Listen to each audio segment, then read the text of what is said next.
तोंडावर गोड बोलणारे आणि माघारी वाईट बोलणारे लोक ओळखायचे असतील तर सर्वात आधी त्यांच्या शब्दापेक्षा त्यांच्या वागण्यातला फरक बारकाईने पाहिला पाहिजे. मुद्दा पहिला, शब्द आणि ही कृती यातील विसंगत ओळखा. असे लोक तुमच्या समोर खूप गोड बोलतात, कौतुक करतात, तुमच्या प्रत्येक गोष्टीला मान डोलावतात, पण प्रत्यक्ष कृतीत मात्र साथ देत नाहीत. तुम्ही एखादं काम सुरू केलं तर समोरून खूप छान आहे म्हणतात, पण गरज पडली की मदत करायला दिसत नाहीत. इतरांशी बोलताना तुमच्या कामाबद्दल शंका निर्माण करतात, म्हणजेच त्यांच्या तोंडात साखर असते पण कृतीत पाठिंबा नसतो. शब्द आणि वागणूक जुळत नसेल तर सावध राहावे. मुद्दा दुसरा, वारंवार इतरांची निंदा करणारे लोक. जो माणूस तुमच्या समोर तिसऱ्या व्यक्तीची सतत निंदा करतो त्यांच्यावर कधीही पूर्ण विश्वास ठेवू नये, कारण आज तो तुमच्यासमोर तुमच्याबद्दल वाईट बोलतोय, उद्या तो दुसऱ्यांसमोर तुमच्याबद्दलही तेच करेल. अशा लोकांना कुणाच्या यशाचा आनंद नसतो, त्यांना प्रत्येक दोषच दिसतात. त्यांच्या बोलण्यात नेहमी एखाद्याची टिंगल टोमणे, तुलना किंवा खोडसळ टिप्पणी असते. मुद्दा तिसरा, गुपिते पसरवण्याची सवय. असे लोक सुरुवातीला तुमच्याकडून गोड बोलून माहिती काढतात, मी कुणाला सांगणार नाही असे आश्वासन देतात, पण नंतर तीच गोष्ट इतरांकडे रंगतदार पद्धतीने पोहोचतात. तुमच्याशी जिव्हाळा दाखवून तुमच्या आयुष्यातल्या खाजगी गोष्टी जाणून घेतात आणि मग त्याच गोष्टींचा वापर तुमच्या विरुद्ध करतात. त्यामुळे कोणाच्या गोड बोलण्याला भुलून लगेच सगळं सांगू नये. मुद्दा चौथा, एका ठिकाणी एक चेहरा, दुसऱ्या ठिकाणी दुसरा चेहरा. तोंडावर गोड बोलणारे लोक प्रत्येक ठिकाणी आपला वेगळा चेहरा दाखवतात. तुमच्या समोर ते तुमच्या बाजूने असतात, पण जमावात ते बहुमताच्या बाजूने उभा राहतात. त्यांना स्वतःची प्रतिमा जपायची असते, म्हणून परिस्थितीनुसार ते रंग बदलतात. एखाद्या विषयावर तुमच्यासोबत सहमती दाखवतात, पण सार्वजनिक ठिकाणी मत बदलतात. हा बदल लक्षात आला की सावध व्हावे. मुद्दा पाचवा, मत्सर आणि स्पर्धा लपवून ठेवणे. अशा लोकांच्या मनात खोलवर मत्सर असतो. तुमचं यश, तुमची प्रगती, तुमचं कौतुक त्यांना आतून टोचत असतं, म्हणून ते समोरून खूप छान म्हणतात, पण मागे तुमचं काम कमी लेखतात. इतरांच्या मनात तुमच्याबद्दल शंका निर्माण करतात.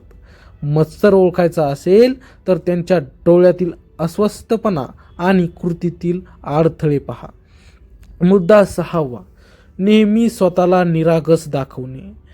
तोंडावर गोड बोलणारे लोक कधीही स्वतःची चूक मान्य करत नाहीत. काही बिनसलं तर ते स्वतःला बाजूला काढतात आणि दोष दुसऱ्यांवर ढकलतात. मी तर तसं काही बोललोच नाही, तुम्ही चुकीचं समजलात, अशा प्रकारे ते स्वतःची सुटका करतात. त्यामुळे वाद निर्माण झाला तरी ते नेहमी स्वच्छ प्रतिमा ठेवतात आणि दुसऱ्याला दोषी ठरवतात. मुद्दा सातवा, सतत माहिती गोळा करण्याची वृत्ती. असे लोक तुमच्याशी जास्त जवळीक दाखवतात, पण त्यामागे हेतू असतो. तुमच्या घरातील नातेसंबंधातील, कामातील सगळ्या गोष्टी विचारतात, पण स्वतःबद्दल मात्र कमी बोलतात.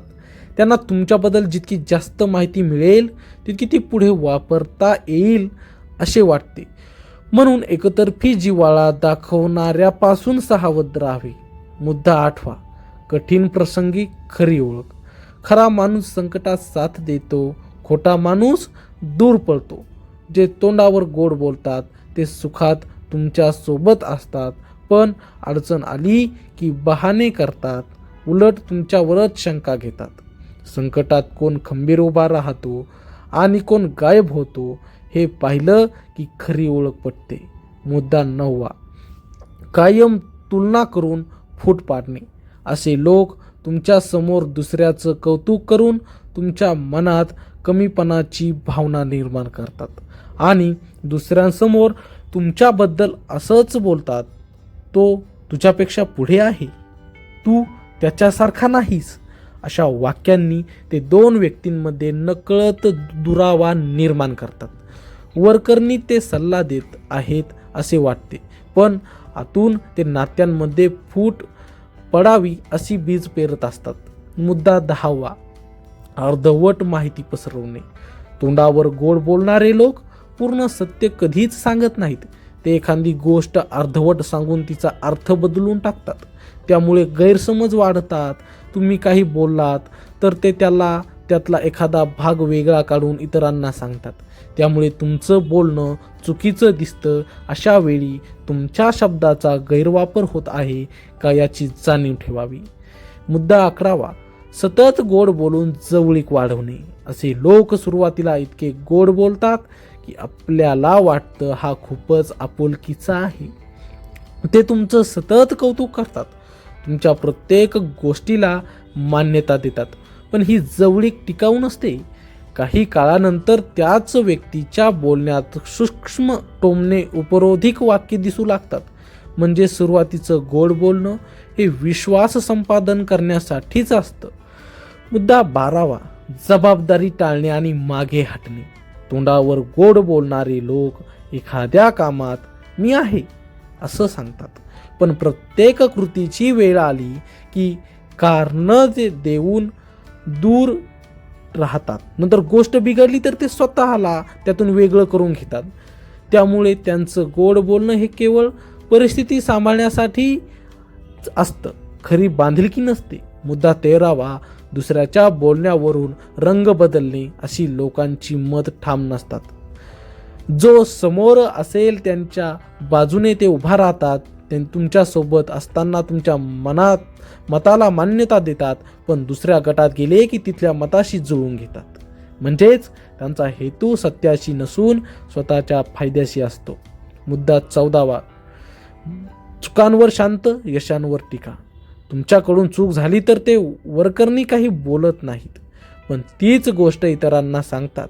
उलट तुम्ही काही चांगलं केलं तर त्यात दोष शोधतात, कारण त्यांना तुमचं यश स्वीकारणं जड जातं. त्यांच्या मनातला मत्सर अशा वर्तनातून दिसून येतो. मुद्दा 15वा, नेहमी स्वतःला मध्यस्थ दाखवणे. असे लोक भांडण मिटवण्याच्या नावाखाली दोन्ही बाजूंना वेगवेगळ्या गोष्टी सांगतात. वरकरणी ते शांतता प्रस्थापित करत आहेत असं वाटतं, पण प्रत्यक्षात ते दोन्ही बाजूंना भडकवतात. त्यामुळे नात्यांमध्ये तणाव वाढतो. जो खरा मध्यस्थ असेल तो दोन्ही बाजूंना समान सत्य सांगतो, पण हे लोक वेगळं वेगळं बोलतात. मुद्दा 16वा, दीर्घकाळ निरीक्षण केल्यावर बदललेली भूमिका. काळाच्या ओघात असे लोक स्वतःची भूमिका बदलतात आणि नंतर म्हणतात की मी तर सुरुवातीपासूनच असंच म्हणत होतो. त्यांच्या बोलण्यात सातत्य नसतं. त्यामुळे दीर्घकाळ निरीक्षण केलं तर त्यांच्या वर्तनातील विसंगती स्पष्ट दिसते. मुद्दा 17वा, तुमच्या भावनांचा अंदाज घेऊन खेळ करणे. असे लोक तुमच्या मनातील कमकुवत बाजू ओळखतात. तुम्हाला कोणत्या गोष्टीने आनंद होतो, कोणत्या गोष्टीने दुखावतं हे ते नीट पाहत असतात. समोरून ते तुमच्या भावना जपतात असे दाखवतात, पण माघारी त्यांचं भावनांवर प्रहार करतात. तुम्ही कोणत्या गोष्टींबद्दल संवेदनशील आहात हे जाणून घेऊन योग्य वेळी त्याच विषयावर इतरांसमोर चर्चा करतात. त्यामुळे तुम्ही अस्वस्थ व्हावे आणि तुमची प्रतिमा डळमळीत व्हावी हा त्यांचा हेतू असतो. मुद्दा 18वा, सतत कान भरून गैरसमज निर्माण करणे. तोंडावर गोड बोलणे. लोक थेट भांडण घालत नाहीत, पण एका व्यक्तीच्या कानात दुसऱ्यांबद्दल शंकेची बीज पेरतात. तो तुमच्याबद्दल असं म्हणाला, ती तुझ्यावर नाराज आहे. अशा वाक्यांनी ते दोन माणसांमध्ये अंतर निर्माण करतात. वरकरणी ते काळजी घेत आहेत असं वाटतं, पण प्रत्यक्षात ते नातं कमकुवत करत असतात. मुद्दा 19वा, तुमच्या यशात कृत्रिम आनंद. अशा लोकांचा आनंद खरा नसतो. तुम्ही काही साध्य केलं तर ते हसून अभिनंदन करतात, पण त्यांच्या चेहऱ्यावर समाधान नसतं. ते लगेच विषय बदलतात किंवा तुमच्या यशाची तुलना दुसऱ्यांशी करतात. हो छान आहे, पण अमुक जास्त मोठं केलंय. असं म्हणून तुमचा उत्साह कमी करण्याचा प्रयत्न करतात. मुद्दा 20वा, स्वतःला नेहमी बळी दाखवणे. काही बिनसलं की हे लोक स्वतःला पीडित दाखवतात. माझं कोणी ऐकतच नाही, मी तर चांगल्यासाठीच बोललो, अशा वाक्यांनी ते सहानुभूती मिळवतात. त्यामुळे इतरांना वाटतं की चूक तुमची आहे आणि ते निष्पाप आहेत. अशा प्रकारे ते स्वतःवरचा संशय दूर करतात. मुद्दा 21वा, तुमच्या अनुपस्थित रंग बदलणे. तुम्ही असताना ते तुमच्या बाजूने उभे राहतात, पण तुम्ही नसताना वेगळीच भाषा बोलतात. याची खात्री कशी करायची, तर तुमच्या विश्वासू व्यक्तीकडून त्यांच्या बोलण्याची पद्धत जाणून घ्यावी. अनेक वेळा वेगवेगळ्या लोकांकडून सारखीच माहिती मिळाली तर त्यांचा खरा चेहरा उघड होतो. मुद्दा 22वा, लहान गोष्टी मोठ्या करून दाखवणे. तोंडावर गोड बोलणारे लोक तुमच्या छोट्या चुकाही मोठ्या करून सांगतात. एखादी साधी गोष्ट त्यांनी इतकी वाढवून सांगितलेली असते की ऐकणाऱ्याला ती गंभीर वाटते. या वाढवाचढीमुळे तुमच्याबद्दल चुकीचं चित्र तयार होतं. मुद्दा 23वा, तुमच्या विश्वासाचा गैरवापर. जेव्हा तुम्ही त्यांच्यावर विश्वास ठेवता तेव्हा ते त्या विश्वासाचाच वापर तुमच्याविरुद्ध करतात. तुमच्याकडून मिळालेली माहिती योग्य वेळी बाहेर काढून स्वतःला सुरक्षित ठेवतात. त्यामुळे विश्वास ठेवताना सावधगिरी आवश्यक आहे. मुद्दा 24वा, संकटात दूर राहून नंतर सल्ले देणे. अडचणीच्या काळात ते तुमच्यासोबत उभे राहत नाहीत, पण संकट निघून गेल्यावर ते सल्ले देतात. तू असं केलं असतं तर बरं झालं असतं. अशा बोलण्याने ते स्वतःला शहाणं दाखवतात, पण प्रत्यक्ष साथ मात्र देत नाहीत. या सगळ्या पुढील मुद्द्यातून एक गोष्ट स्पष्ट होते की अशा लोकांची ओळख एका दिवसात होत नाही. सातत्याने निरीक्षण, संयम आणि स्वतःची गोपनीयता जपणे हीच खरी ढाल आहे. शब्दावर नाही तर कृतीवर विश्वास ठेवला तर तोंडावर गोड आणि माघारी वाईट बोलणाऱ्यांचा खरा चेहरा हळूहळू समोर येतो. मुद्दा 25वा, तुमच्या निर्णयावर गुपचूप प्रभाव टाकणे. असे लोक समोरून तुझा निर्णय योग्य आहे असे म्हणतात, पण माघारी इतरांना वेगळीच पटवून देतात. त्यामुळे तुमच्या निर्णयाभोवती विरोधाचं वातावरण तयार होतं. तुम्हाला कळत नाही की अचानक सगळे तुमच्या विरोधात का उभे राहिले, कारण पडद्यामागे कुणीतरी शांतपणे मत बदलत असतं. मुद्दा 26वा, खोटं कौतुक करून दिशाभूल करणे. ते तुमच्या प्रत्येक गोष्टीचं अतिशय योग्यतेने कौतुक करतात, पण ते कौतुक प्रामाणिक नसतं. कधीकधी ते जाणीवपूर्वक चुकीच्या गोष्टींचंही कौतुक करतात, जेणेकरून तुम्ही त्याच मार्गावर पुढे जावं आणि नंतर चूक ठरावी. अशा प्रकारे ते वरकरणी पाठिंबा देतात, पण आतून तुमचं नुकसान होईल अशी दिशा देतात. मुद्दा 27वा, तुमच्या नात्यांमध्ये सूक्ष्म दुरावा निर्माण करणे. अशा लोकांना थेट भांडण नको असतं. ते हळूहळू अंतर वाढवतात. तो आधीसारखा नाही राहिला, ती तुझ्याबद्दल थोडी बदलली आहे, अशा वाक्यांनी ते शंकेची रेष आखतात. कालांतराने ती शंका नात्याला पोखरते आणि दोघांनाही वाटतं की दुरावा आपोआप निर्माण झाला. मुद्दा 28वा, तुमच्या कमतरतांवर गुप्त चर्चा. समोरून ते तुमच्या गुणांचं कौतुक करतात, पण माघारी तुमच्या कमतरतांची यादी तयार करतात. त्या कमतरतांचा उल्लेख योग्य वेळी इतरांसमोर करतात. त्यामुळे तुमची प्रतिमा कमकुवत दिसावी हा त्यांचा हेतू असतो. मुद्दा 19वा, वारंवार मत बदलून गोंधळ निर्माण करणे. तोंडावर गोड बोलणारे लोक परिस्थितीनुसार मत बदलतात. काल त्यांनी तुमचं समर्थन केलं असेल, आज ते विरोधात बोलतात.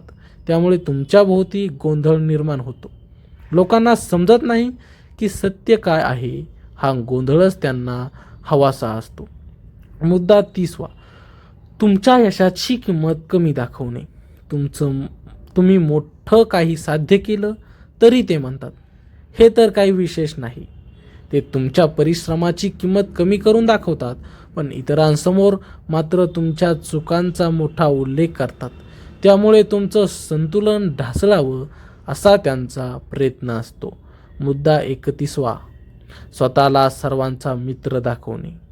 असे लोक प्रत्येकाशी गोड बोलतात.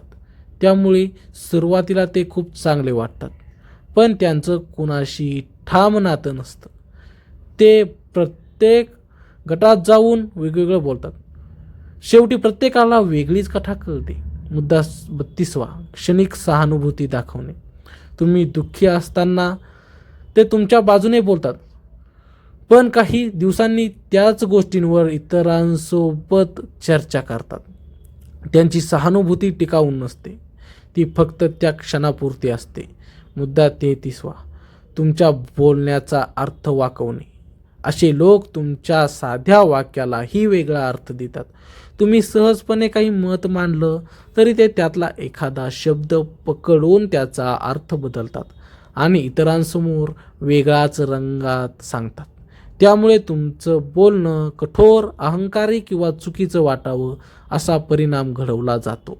अशा वेळी तुम्ही नेमकं काय बोललात आणि ते कसं पसरवलं गेलं याकडे लक्ष दिलं तर सत्य समजतं. मुद्दा 34वा, वेळ साधून वार करणे. तोंडावर गोड बोलणारे लोक नेहमी योग्य वेळेची वाट पाहतात.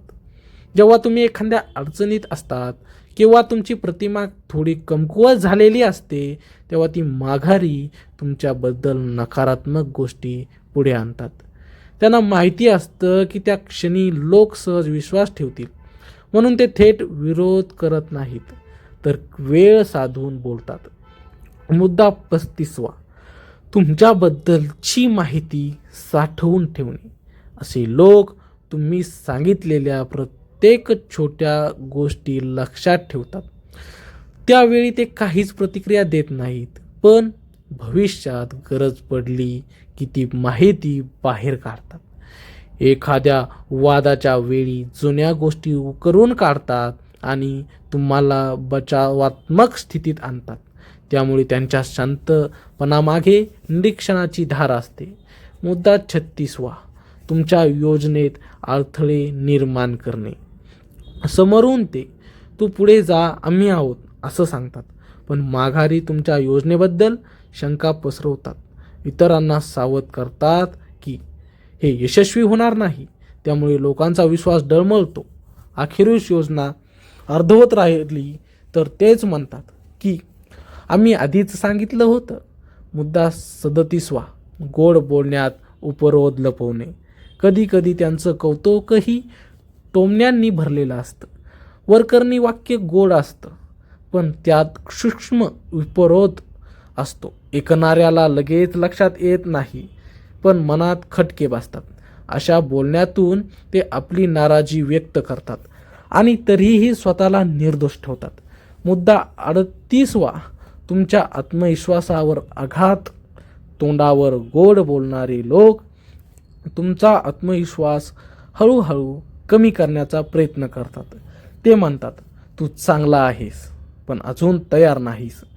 तुझ्यात क्षमता आहे पण लोक तुला समजणार नाहीत. अशा वाक्यांनी ते तुमच्या मनात शंका निर्माण करतात. वरकरणी ते प्रोत्साहन वाटतं, पण आतून ते धैर्य कमी करतं. मुद्दा 39वा, तुमच्या मागे गट तयार करणे. असे लोक थेट विरोध करत नाहीत, पण शांतपणे तुमच्या विरोधात लोकांची मते एकत्र करतात. प्रत्येकाला वेगळं काहीतरी सांगतात आणि शेवटी छोटा गट तयार होतो. तुम्हाला वाटतं सगळं सुरळीत आहे, पण पडद्यामागे वातावरण बदललेलं असतं. मुद्दा 40वा, स्वतःची प्रतिमा जपण्यासाठी तुमचा वापर. तोंडावर गोड बोलणारे लोक तुमच्याशी मैत्री दाखवून स्वतःची प्रतिमा चांगली ठेवतात, पण जेव्हा त्यांना स्वतःचा फायदा दिसतो तेव्हा ते तुमच्यापासून अंतर ठेवतात. तुमचं नाव वापरून ते इतरांमध्ये विश्वास मिळवतात, पण गरज संपली की संबंध सैल करतात. मुद्दा 41वा, तुमच्या शांततेचा गैरफायदा घेणे. असे लोक जाणून असतात की तुम्ही वाद टाळणारे आहात, म्हणून ते समोरून गोड बोलतात आणि माघारी वाईट बोलूनही तुम्ही काही प्रतिक्रिया देणार नाही असा अंदाज धरतात. तुमच्या सहनशीलता त्यांना धैर्य देते, त्यामुळे ते मर्यादा ओलांडत राहतात. म्हणूनच कधी कधी योग्य वेळी ठामपणे भूमिका मांडली नाही तर अशा लोकांना वाव मिळतो. मुद्दा 42. तुमच्यावर उपकार दाखवून दबावाने ते समोरून मदत करतात, आधार देतात, पण नंतर त्याच मदतीची आठवण करून देतात. आम्ही तुझ्यासाठी किती केलं असं सांगून ते तुमच्यावर मानसिक दबाव आणतात. त्यामुळे तुम्ही त्यांच्यावर प्रश्न उपस्थित करू शकत नाहीत. त्यांच्या गोड बोलण्यामागे हिशोब लपलेला असतो. मुद्दा 43. तुमच्या यशाच्या वेळी अंतर ठेवणे. तुम्ही जेव्हा प्रगती करता तेव्हा असे लोक थोडे दूर जातात, कारण त्यांना तुमचं वाढलेलं स्थान अस्वस्थ करत. पण परिस्थिती बदलली की ते पुन्हा जवळ येतात. म्हणजे त्यांचं नातं स्थिर नसून परिस्थितीनुसार बदलणारं असतं. मुद्दा 44. तुमच्या चुका जपून ठेवणे. तुमच्याकडून एखादी चूक झाली की ते वरकरणी माफ केल्यासारखं दाखवतात, पण ती गोष्ट मनात साठवून ठेवतात. पुढे योग्य वेळ आल्यावर तीच चूक पुन्हा पुढे आणतात. त्यामुळे तुम्हाला वाटतं की विषय संपला होता, पण त्यांच्या मनात तो कायम राहिलेला असतो. मुद्दा 45. संभाषणात सूचक इशारे देणे. ते थेट आरोप करत नाहीत, पण संभाषणात सूचक वाक्य टाकतात. लोक असं म्हणतात, काही जण बोलत होते, अशा प्रकारे ते वातावरण तयार करतात. त्यामुळे त्यांचं नाव पुढे येत नाही, पण संदेश पोहोचतो. मुद्दा 46. तुमच्याशी जास्त गोड, इतरांशी वेगळं. तुमच्यासमोर ते अत्यंत गोड आणि आपुलकीने वागतात, पण इतरांशी त्यांचा सूर वेगळा असतो. जर तुम्ही शांतपणे निरीक्षण केलं तर त्यांची वागणूक प्रत्येक व्यक्तीशी वेगळी दिसेल. हेच त्यांच्या दुहेरी स्वभावाचं लक्षण असतं. मुद्दा 47. तुमच्यावर अवलंबून असल्याचं भासवणे. ते सांगतात की तुझ्याशिवाय माझं काही चालत नाही, तूच माझा आधार आहेस. पण ही अवलंबित्वाची भावना खोटी असते. ती फक्त तुम्हाला भावनिकदृष्ट्या बांधून ठेवण्यासाठी असते. एकदा त्यांचा हेतू पूर्ण झाला की ते सहज दूर होतात. मुद्दा 48. सत्य समोर आलं की मागे हटणे. जेव्हा त्यांच्या माघारी बोलण्याचा पर्दाफाश होतो तेव्हा ते लगेच मागे हटतात. मी तसं काही बोललो नाही, तुम्ही चुकीचं ऐकलत असं सांगून ते स्वतःला वाचवतात. कधी कधी ते तिसऱ्या व्यक्तींवर दोष टाकतात. तर मित्रांनो, ही छोटीशी तुम्हाला असे लोक भेटले आहेत काही कमेंटमध्ये नक्की सांगा. आमच्या चॅनलला सबस्क्राईब करायला विसरू नका. व्हिडिओ आवडला तर लाईक नक्की करा. भेटूया पुढच्या व्हिडिओमध्ये. धन्यवाद.